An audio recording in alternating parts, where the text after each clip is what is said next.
Yang pian belum pernah dengar dari biografi para wali-wali yang lain. Kalau aku tidak malu kepada Allah Ta'ala, maka neraka jahanam itu akan aku matikan. Assalamualaikum warahmatullahi wabarakatuh. Teman-teman, kita bertemu kembali di channel Cahaya Hidayah. Nah teman-teman, jadi di video kali ini saya akan membahas yaitu tentang terkait kumpulan yaitu dongeng-dongeng khurafat dari Habib-Habib Alawi. Yang dimana mereka ini selalu menyebarkan dongeng-dongeng khurafat dari leluhurnya, dari datuk-datuknya, bahwasanya datuk-datuknya ini adalah seorang wali-wali Allah. Nah maka dari itu teman-teman saya akan terus yaitu membongkar yang dimana mereka ini hanya menyampaikan yaitu cerita-cerita dusta dari datuk-datuknya. Jadi kita sebagai kaum muslimin ya teman-teman, jangan mudah percaya dengan cerita-cerita khurafat dari kalangan mereka ini. Karena itu bisa menyesatkan, karena itu sangat bertentangan dengan akidah-akidah Islam. Dan ini ada kumpulan dongeng khurafat yang begitu luar biasa ngibulnya ya teman-teman. Coba mari kita simak videonya. Baca ratibnya Imam Al-Haddad, Al-Habib Alawi bin Abdullah bin Syahab bilang tiap malam saya baca ratibul Haddad. Kecuali itu malam, hatta malam Maulid. Malam Maulid disuruh hari Senin malam Selasa. So udah baca Maulid, ada nasihat, ceramah. Tapi pulang tuh masih sumpek, masih gundah. Masih sumpek. Kenapa? Belum baca ratib. Begitu sudah baca ratibul Haddad, wah baru plong tenang. Kalau udah baca ratib, mau dunia terbalik mau apa, insya Allah aman.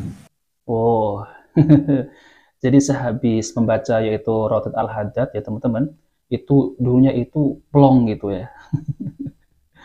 Nah ini mempromosikan yaitu amalan-amalan mereka teman-teman, bahwasanya amal mereka itu bisa melebihi yaitu amalan-amalan dari Rasulullah SAW. Ya mempromosikan amalan dari kakek-kakeknya dengan membaca Ratib Al-Haddad, pokoknya dunia maupun kebalik ya, mau dunia itu kebalik sudah plong gitu. Insya Allah aman.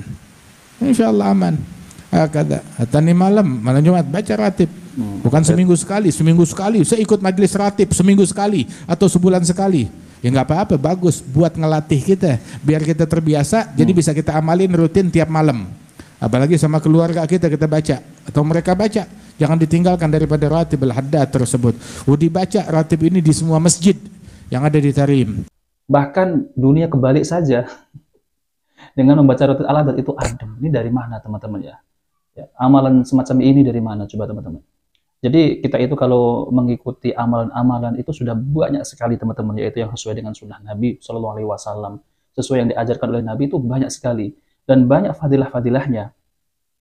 Nah seperti itu. Ini ada juga video teman-teman, coba mari kita simak yaitu dongeng khurafat yang dimana mereka itu selalu meninggikan yaitu dari kakek-kakeknya, dari klannya sendiri ya teman-teman. Bagian habaib itu kalau ada anak cucu Syekh Abu Bakar bin Salim lagi bermain, ya dikasih tahu.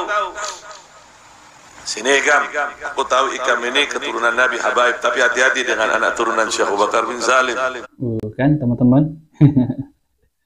Jadi Syekh Abu Bakar bin Salim ini sering saya bahas teman-teman ya. Syekh Abu Bakar bin Salim ini memiliki banyak karomah dan katanya itu bisa bertemu dengan Rasulullah Shallallahu Alaihi Wasallam secara langsung, secara sadar.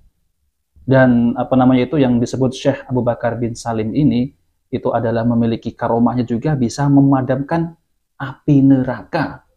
Oh luar biasa ngibulnya teman-teman ya. Bisa memadamkan api neraka dari menggunakan apa? Jari kelingking. Dan Syekh Abu Bakar bin Salim ini itu katanya memberi karomah juga, yaitu bisa menurunkan hujan susu. Wow, ya kan teman-teman? Jadi memiliki banyak karomah. Nah, maka dari itu kasihan ya. Kasihan para jamaahnya itu, terutama adalah para muhibbin yang dimana mereka itu setiap hari dicekokin cerita-cerita khurafat dari leluhurnya Habib-Habib. Nah, seperti itu. Coba mari kita lanjutkan.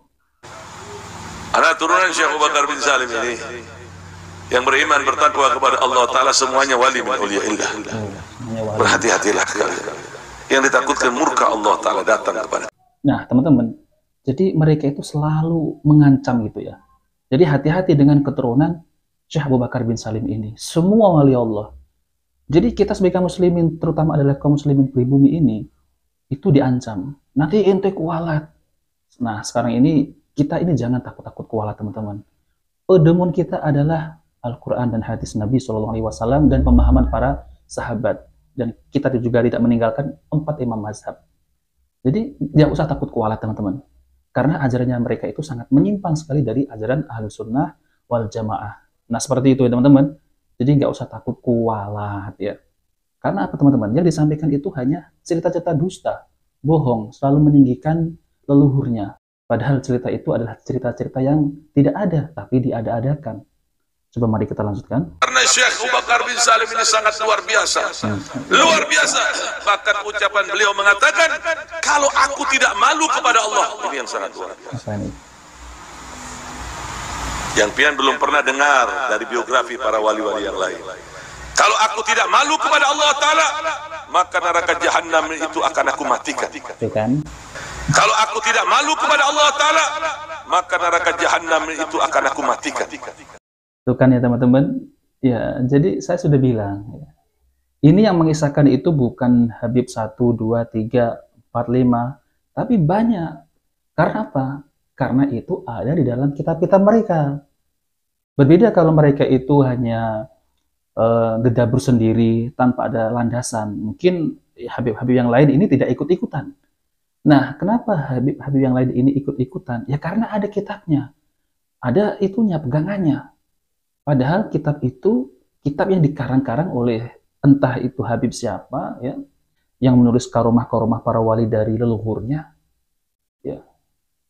Jadi kalau ini ada kitabnya disampaikan kepada jamaah para muhibbin, ini tidak bisa dibantah lagi teman-teman. Melainkan kita harus menyadarkan yaitu para muhibbin gitu. Jadi membantahnya apa? Membantahnya itu dengan ditimbang dengan Al-Quran dan hadis Nabi Shallallahu Alaihi Wasallam. Adakah ya Rasulullah Shallallahu Alaihi Wasallam ini bisa memadamkan dengan yaitu api neraka dengan menggunakan jari kelingking? Tidak ada teman-teman. Hanya Allah yang mampu. Ini mengaku-ngaku sebagai wali bisa memadamkan api neraka. Tapi ceritanya itu berbeda-beda. Yang aneh itu.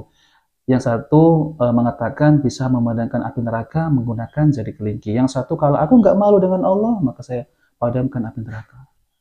Jadi berbeda-beda ya teman-teman. Nah, jadi sangat luar biasa ngibulnya ini.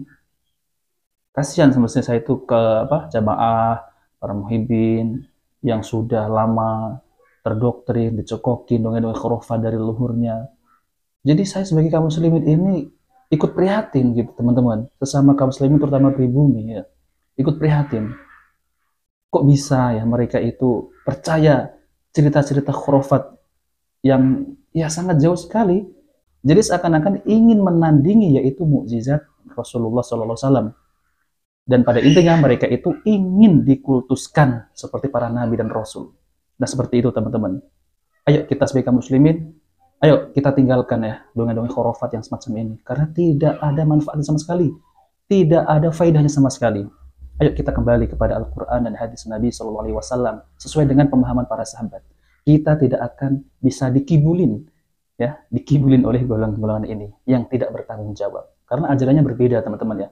Bertentangan dengan yaitu akidah-akidah Islam. Nah oke teman-teman, jadi itu saja yang disampaikan ya. Jika video bermanfaat jangan lupa like dan subscribe di channel Cahaya Hidayah. Wassalamualaikum warahmatullahi wabarakatuh.